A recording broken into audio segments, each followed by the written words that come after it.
কার্ডিফের দুটি দোকানে মেয়াদোত্তীর্ণ খাবার বিক্রির দায়ে জনপ্রিয় সুপারমার্কেট চেইন অ্যাসডাকে বিশাল অঙ্কের জরিমানা করেছে আদালত। ট্রেডিং স্ট্যান্ডার্ডস কর্মকর্তারা লেকউইথ এবং পেন্ট উইন শাখায় অভিযান চালিয়ে মোট ১১৫টি মেয়াদোত্তীর্ণ পণ্য খুঁজে পান, যেগুলোর মধ্যে কিছু ছিল ২ সপ্তাহেরও বেশি সময়ের পুরনো। সেজন্য অ্যাসডাকে মোট ৬,৪০,০০০ পাউন্ড জরিমানা, ১৫,১১৫ পাউন্ড কোর্ট খরচ এবং ২,০০০ পাউন্ড অতিরিক্ত সারচার্জ দিতে বলা হয়েছে। জানা যায় ২০২৪ সালে ৪ দফা পরিদর্শনের সময় এসব অনিয়ম ধরা পড়ে। ১৭ জানুয়ারি লেকউইথ শাখায় ৩৬টি মেয়াদোত্তীর্ণ পণ্য পাওয়া যায়। এর মধ্যে ছিল ৫টি ৭ দিন মেয়াদোত্তীর্ণ স্পাইসি মায়োটি। ২৫ মার্চ কার্ডিফ গেট শাখায় ২৫টি পণ্যে তারিখের অনিয়ম ধরা পড়ে। পরবর্তী মাসে আবার সেই দোকানেই পাওয়া যায় ৪৮টি মেয়াদোত্তীর্ণ পণ্য, যেগুলোর কিছু ১২ দিন আগে থেকেই বিক্রির অনুপযুক্ত ছিল।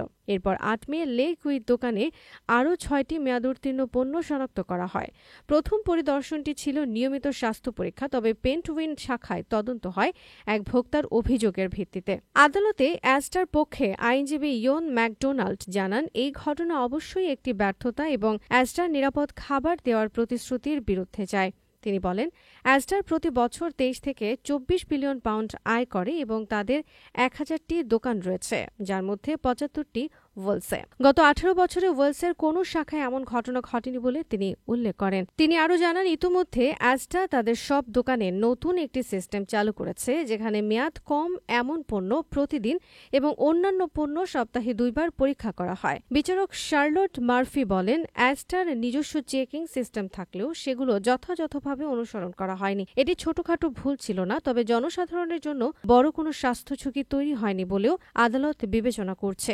কার্ডিফ কাউন্সিলের রেগুলেটরি সার্ভিস বিভাগের দায়িত্বপ্রাপ্ত নর্মা ম্যাকি বলেন, ভোক্তারা যেন নিরাপদ ও খাবার উপযোগী পণ্য পান সেটি নিশ্চিত করা অত্যন্ত জরুরি। এ ধরনের গাফিলতি রোধে কঠোর ব্যবস্থা নেওয়া দরকার। এক বিবৃতিতে অ্যাসডার মুখপাত্র বলেন, আমরা অত্যন্ত দুঃখিত যে কিছু দোকানে মেয়াদোত্তীর্ণ খাবার পাওয়া গেছে। আমাদের স্বাভাবিক উচ্চমান বজায় রাখতে না পারার জন্য আমরা দায় স্বীকার করছি, তবে আমরা এখন নতুন ডেট চেকিং সিস্টেম চালু করেছি, যাতে প্রতিদিন মেয়াদ যাচাই করে তাজা খাবার নিশ্চিত করা যায়। এদিকে গ্রেটার ম্যানচেস্টারের বল্টনের বাসিন্দা আদিল ভাসায়া এক ভয়ঙ্কর অভিজ্ঞতার মুখোমুখি হয়েছেন প্রেস্টনের একটি টেস্কো সুপার স্টোরে। ৪১ বছর বয়সী আদিল দুপুরের খাবারের জন্য একটি মিল ডিল কেনেন, যার মধ্যে ছিল চিকেন টিক্কা স্যান্ডউইচ, ক্রিপস এবং সফট ড্রিঙ্ক। কিন্তু স্যান্ডউইচ মুখে তোলার পরপরই তিনি বুঝতে পারেন ভেতরে কিছু একটা নড়ছে। প্রথমে ভেবেছিলেন এটি হয়তো কোনো মশলার শক্ত টুকরো, কিন্তু দ্রুতই দেখেন সেটি আসলে একটি জীবন্ত তেলাপোকার পা।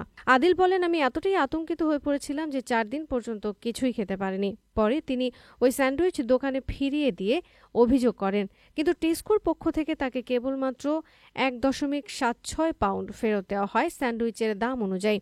ঘটনার প্রতিক্রিয়ায় টেস্কো জানায়, তারা বিষয়টি তদন্ত করছে এবং নিজেদের সরবরাহ ব্যবস্থায় কোনো ত্রুটি স্বীকার করছে না। তারা আরও জানিয়েছে, স্বাস্থ্য ও সুরক্ষা মান বজায় রাখতে তারা সবসময় সচেষ্ট।